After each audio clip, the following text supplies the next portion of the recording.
Hi, Dennis Jones is my name from CCA Financial Planning. I'm a senior advisor here. Just wanted to update our clients. The last month in particular has been very volatile with investment markets. I think anyone reading the newspaper, watching television would be aware that today, as I'm speaking, the Australian share market is probably down about 8 or 9% off its previous high of around about 2 to 3 weeks ago.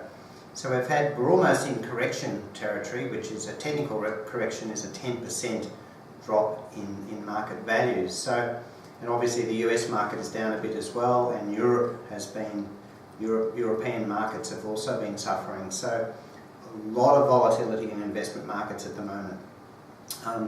Why is this happening? Well, we've had a couple of years of pretty good market conditions and very sound investment performance with a lack of volatility.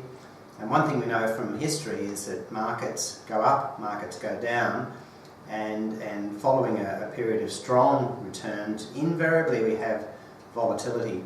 At the moment there's a lot going on globally, which I think is causing this volatility. We've got the problems in the Middle East, we've got the terrorist issues, which are incredibly concerning for a lot of people. We've got Ebola.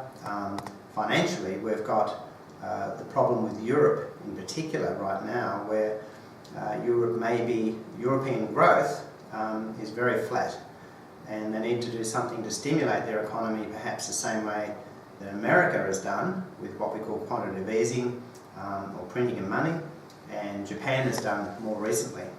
So there's a lot of moving parts in the world at the moment, and I can understand why investors are concerned, but I think it's a good time to take a step back and just look at what we can learn from history and what we can learn from markets over time.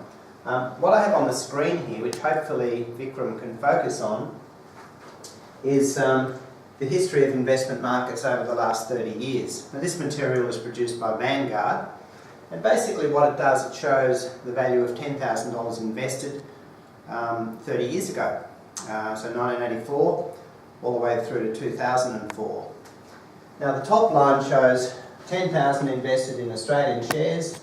In 2014 it's now worth 278,000, and the average return over 30 years is 11.7%.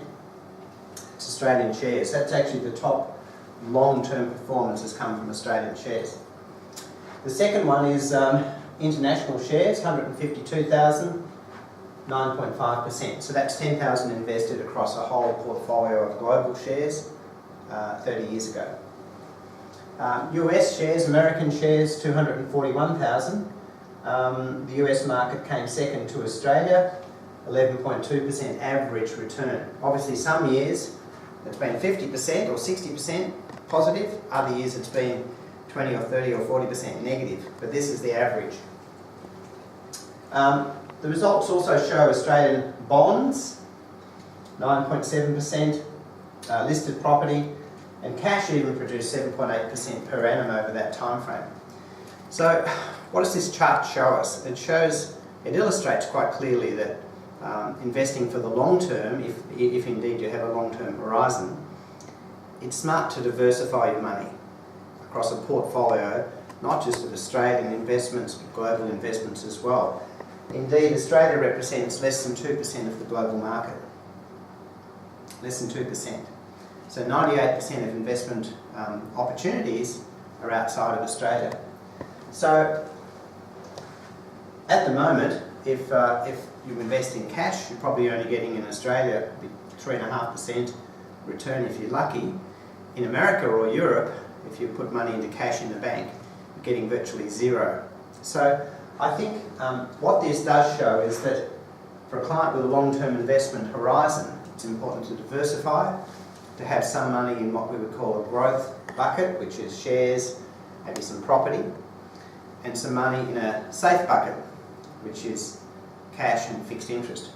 The problem is, of course, if you just want the absolute safest possible return from cash and fixed interest and bonds, at the moment you're getting between 0 and maybe 3.5–4%. So if you want better returns than that, you've got to have experience. We've got to invest in the growth markets, that's shares, and property. But as we can see, growth assets, in particular shares, will produce the best long-term returns. But in the short term, very volatile. So right now, coming back to this moment in time, we've got extreme volatility in the markets. Actually, it's interesting, as of today, our market, yesterday we had a positive result, and today we had a positive result, so the stockbrokers are probably feeling a little bit better. But nonetheless, a lot of market volatility right now. But I think we should take a deep breath and make sure, providing that we've got the right investment portfolio for us with a long-term focus, then I think it's a good time perhaps to take a deep breath and let the markets recover over time. If you'd like to discuss this further, please contact our office.